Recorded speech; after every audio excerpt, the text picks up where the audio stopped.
प्रिय विद्यार्थियों, आज मैं आप लोगों को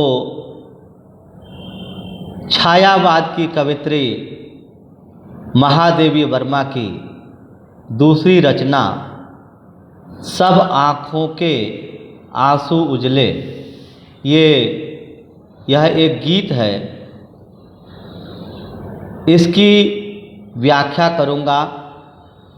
उससे पूर्व आपने पहला गीत था जो उद्बोधन गीत था, जिसको हम उद्बोधन गीत के रूप में कह सकते हैं, जाग तुझको दूर जाना, जो सैनिकों के लिए उद्बोधित किया गया है। उस गीत में आपने पढ़ा। आज इस गीत के माध्यम से कवित्री बताना चाहती है कि मनुष्य अपने उद्देश्य पर पहुंचता है। पहुंचने उद्देश्य की जो प्रारंभिक स्थिति है, प्रारंभिक स्थिति से लेकर के और उद्देश्य तक पहुंचने की जो स्थिति होती है, उसके बीच में जो व्यक्ति सहयोग करते हैं, उनका कवित्री आभार प्रकट करती है, उनका अभिवादन करती है और अंत में कहती है, कवित्री कहती हैं कि मेरे पास जितने भी साधन हैं, उन साधनों के माध्यम से मैं उस उद्देश्य तक पहुंची जहां पहुंचना चाहती थी। मनुष्य यथार्थ सत्य बताता है और प्रकृति के द्वारा परिवर्तित अवयवों पर भी कवित्री प्रकाश डालती है। तो गीत पढ़ता हूँ। सब आँखों के आंसू जले, सबके सपनों में सत्य पला, सबके सपनों में सत्य पला, जिसने उसको ज्वाला सौंपी, उसने इसमें मकरंद भरा।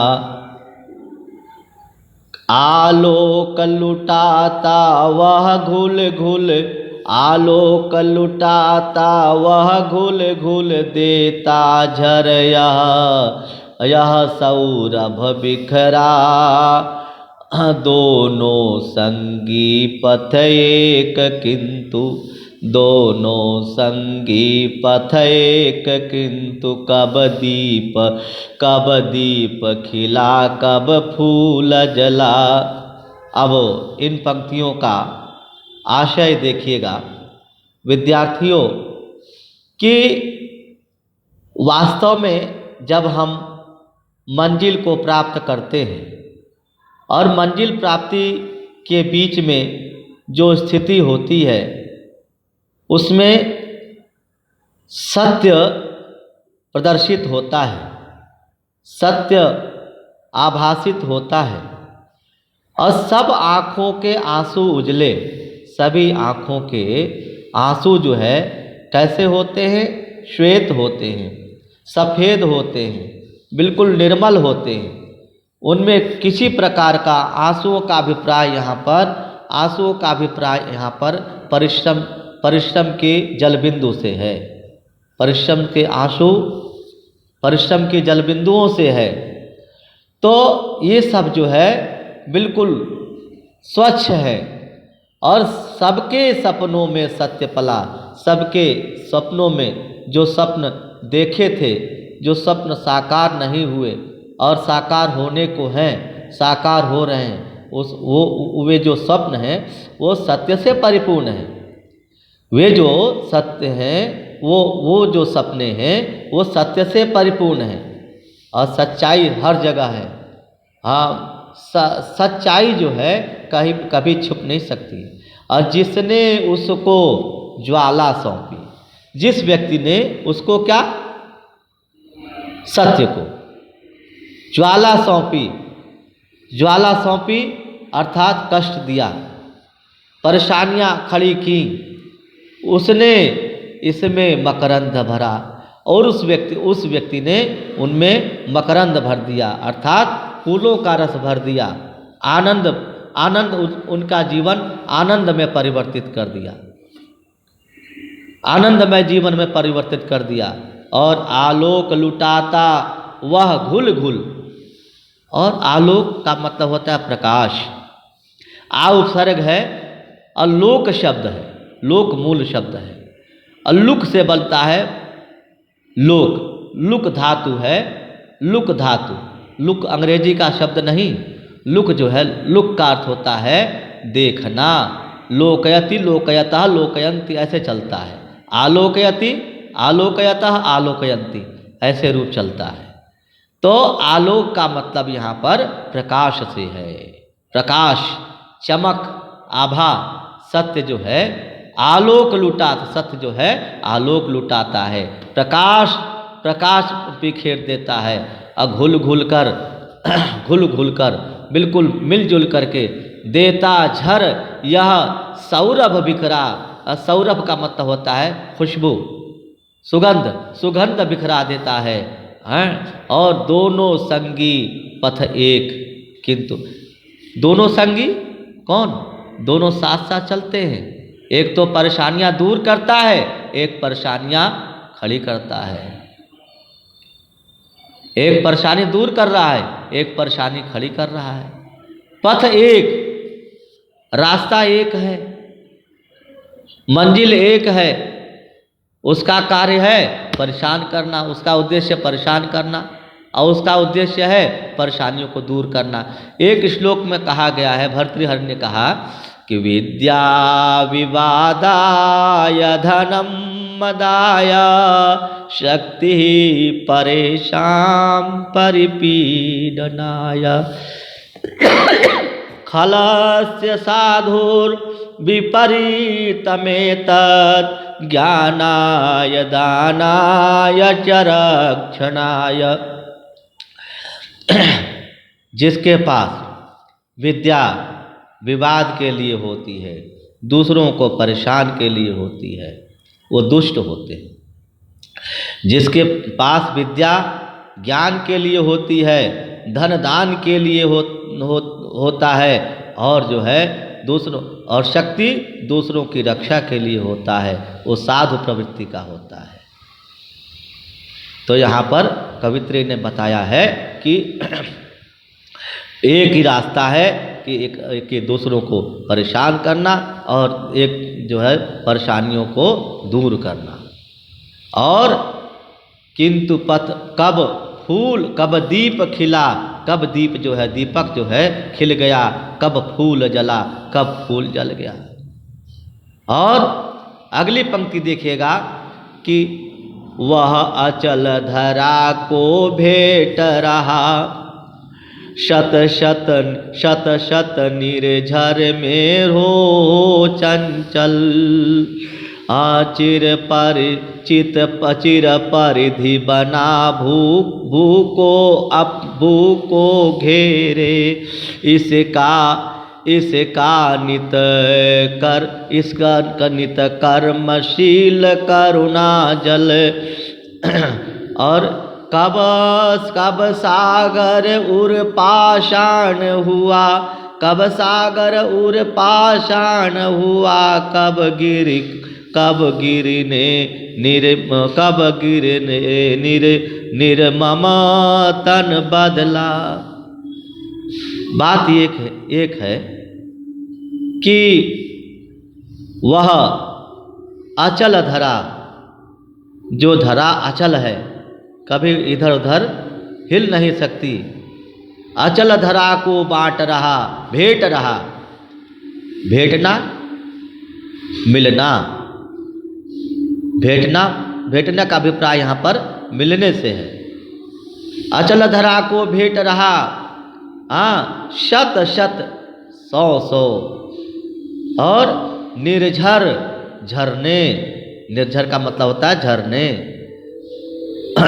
हो चंचल हो करके, और चिर का मतलब होता है, चिर का मतलब होता है बहुत अरसों तक। परिधि मतलब होता है वृत्त, परिधि का मतलब होता है यहाँ पर वृत्त।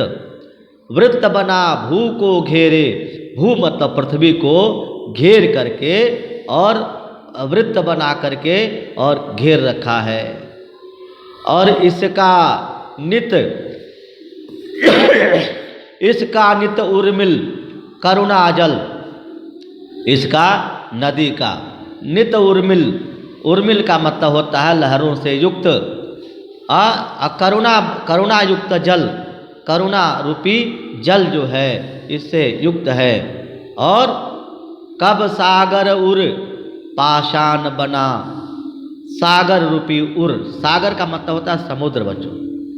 समुद्र रूपी हृदय जो है कब पत्थर बना, कभी नहीं पत्थर बना। जिसका हृदय समुद्र के समान उदार, बिल्कुल उदार है और उदात्त है और विशाल है, वह कभी भी पाषाण या पत्थर बनने से अभिप्राय बच्चों निर्दयी बनना, निष्ठुर बनना, कठोर बनना, कठोरता से है हुआ। और कब गिरने निर्मम तन बदला, आप यहाँ पर जो है गिर का अभिप्राय, गिर कहते हैं पहाड़ को, पर्वत को। तो क्या पर्वत जो है कभी निर्मम, कभी दयालु हो सकता है? क्योंकि पत्थर तो स्वयं निर्मम है। निर्मम का मतलब कठोर से है। निर्मम का अभिप्राय यहाँ पर कठोरता से है, कठोर बना।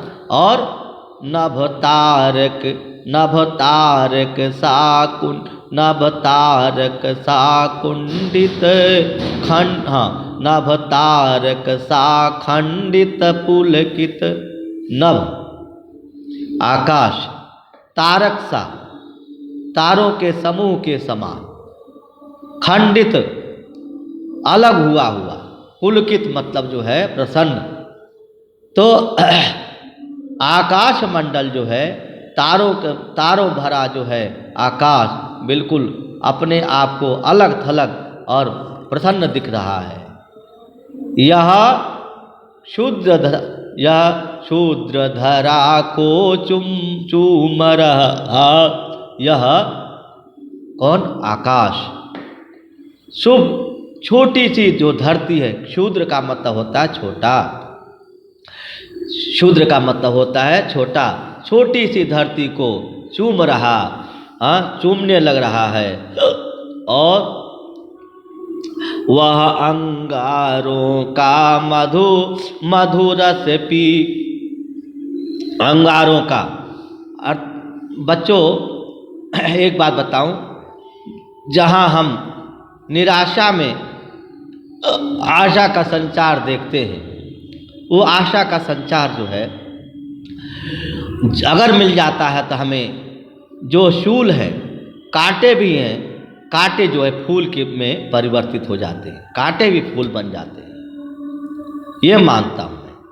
और वह अंगारों का मधुरस पी, अंगारों का मधुरस, मृदुल, मधु मतलब होता है मृदुल मीठा, रस पी करके हैं।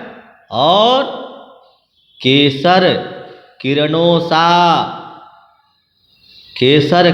सा झूम रहा, केसर के किरणों के समान जो है मानो कि झूम रहा है। यहाँ पर उपमा अलंकार, उधर भी उपमा अलंकार था, यहाँ भी उपमा अलंकार है। जहाँ उपमेय और उपमान में, उपमेय और उपमान में तुलना दिखाई जाए, उपमेय की उपमान से तुलना की जाए, जहाँ उपमेय की उपमान से तुलना की जाए वहाँ पर जो है उपमा अलंकार होता है, उपमा अलंकार। और अनमोल बना रहने को कब टूटा कंचन हीरक पिघला। अनमोल बना रहने के लिए, बिना मोल बने रहने के लिए क्या, कब जो है टूटा, कंचन मतलब होता है सोना, सोना टूट करके क्या हीरक बन गया, हीरा बन गया, पिघल करके हीरा तो नहीं बना ना, सोना तो सोना ही रहा, हीरा हीरा है। और नीलम मरकत के संपुट दो, नीलम मरकत के संपुट दो, जिनमें बनता जीवन मोती। नीलम नीलम जो है एक प्रकार का धातु होता है। मरकत कहते हैं पन्ना को, मरकत कहते हैं पन्ना को। संपुट दोनों को बराबर मिला दिया जाए तो उसको संपुट कहा जाता है, दोनों को। जिनमें जीवन बनता मोती, जिसमें जीवन रूपी मोती बन जाता है। यहाँ पर पुनः रूपक अलंकार हो गया बच्चों। रूपक अलंकार जहाँ उपमेय और उपमान, उपमेय का उपमान पर आरोप होता है, उपमेय का उपमान पर आरोप होता है, अर्थात उपमेय और उपमान की जहाँ एक रूपता दिखाई जाए वहाँ पर रूपक अलंकार होता है। कवित्री ने स्थान स्थान पर उपमा रूपक अलंकार का प्रयोग बड़े ही आसानी से सहज भाव से किया है, बिना किसी रुकावट, बिना किसी परेशानी से। तो इसमें ढलते सब रंग रूप, जीवन की मोती में सब रंग रूप ढल जाते हैं। काला भी ढलता है, गोरा भी बनता है, काला गोरा का एक दुरंगा रूप भी होता है, वो बनता है, सांवला रंग भी बन जाता है। उसकी आभा स्पंदन होती, जो नभों में विद्युत मेघ बनाओ, वह रस में अंकुर निकला। तो इस प्रकार से बच्चों उसकी जो आभा, चमक, स्पंदन होती, स्पंदन का मतलब होता है हिलना डुलना, आंदोलित होना, ऐसे ऐसे होती। और जो नभ में विद्युत मेघ बना, जो आकाश में नभ विद्युत रूपी मेघ, बिजली रूपी मेघ बन गया। और वह रज का मतलब होता है धूल कण, वह रज में अंकुर हो निकला, वो रज में धूल में अंकुरित होकर के निकल गया। और संस्कृति के प्रति पक्ष में मेरे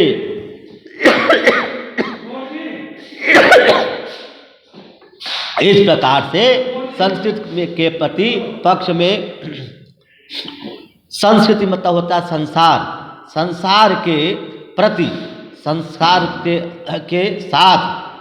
और पग का मतलब होता है कदम, कदम कदम में मेरी जो है सांसों का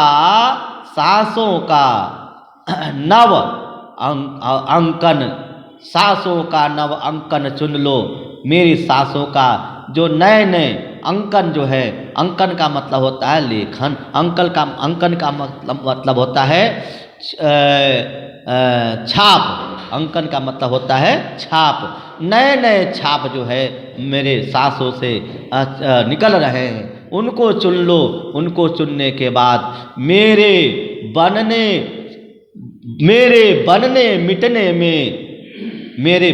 में और मिटने में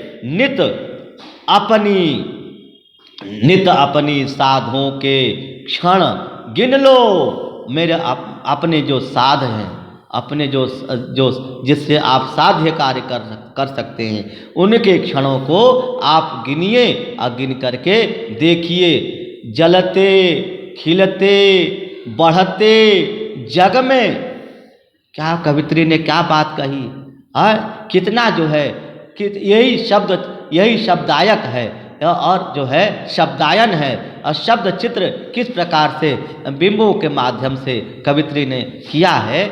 जलते खिलते बढ़ते जग में, और जलते हुए खिलते हुए और बढ़ते हुए, हाँ, इस संसार में बढ़ते हुए घुल मिल करके एकाकी एकाकी प्राण चला।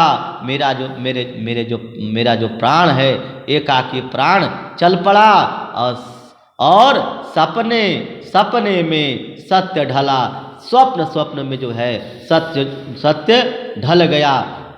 और सत्य के ढलने के बाद जो है, जब स्वप्न में ढल जाता है, सच्चाई रूबरू हो जाती है, तो मनुष्य अपने मंजिल तक पहुंच जाता है और मंजिल तक पहुंचाने वालों का अभिवादन करता है और उनका आभार प्रकट करता है। इसी बात को कवित्री ने इस अपने गीत में बताया है विद्यार्थियों। इस गीत के माध्यम से यह संदेश दिया गया है कि आप किसी भी प्रकार की परेशानी, कई लोग होते हैं जो परेशानियां खड़ी करते हैं, लेकिन और कई लोग होते हैं परेशानियों को दूर करने के लिए भी बने रहते हैं। परेशानियां दूर भी होती हैं। जहाँ अपाय है वहाँ उपाय भी है। यत्र अपायः तत्र उपायोऽप्यस्ति। जहाँ अपाय है तो वहाँ उपाय भी है। तो इस प्रकार से अच्छे लोग भी हैं तो बुरे लोग भी हैं, क्योंकि भले तो बाबा तुलसी कवि कहते हैं कि भलो भलाई पै लहै नीचाई नीच, सुधा सराही अमरता सुरा सराही मीच। तो जो भला चाहते हैं वो भलाई करते हैं। हाँ, लहै नीचाई नीच, जो नीच लोग होते हैं हमेशा नीचों वाली बात ही सोचते हैं, क्योंकि सुधा सराही अमरता, सुधा अमरता के लिए सराहा जाता है। और सुरा सराही मीच, और सुरा मतलब होता है मदिरा। मदिरा जो है मदिरा मृत्यु का द्योतक है। मृत्यु के लिए सराहा जाता है कि जो सुरा पिएगा वह काल कवलित हो जाएगा। इस प्रकार से विद्यार्थियों, मैंने आज यह गीत आप लोगों के सामने रखा और इस पर मैंने व्याख्यान दिया। अच्छा, आप जो है आप लोगों को अच्छा लगा होगा मेरा यह व्याख्यान। आप इस व्याख्यान को देखेंगे और शेयर करेंगे, लाइक करेंगे, कमेंट करेंगे। और क्योंकि आप लोगों की शुभकामनाओं से ही, मनुष्य की शुभकामनाओं से ही मनुष्य बढ़ता है। हाँ, क्योंकि आत्मैव आत्मनो बंधु आत्मैव रिपुरात्मनः उद्धरेत आत्मना आत्मानम आत्मैव रिपुरात्मनः। तो इस प्रकार से आत्मा से आत्मा का उद्धार होना चाहिए। तो इस उद्देश्य को लेकर के मैंने कहा कि आप मेरे लेक्चर को, मेरे व्याख्यान को देखें, इससे कुछ लाभ लें और जो त्रुटियां हों वो मुझे बताएं। बहुत बहुत धन्यवाद। साधुवाद।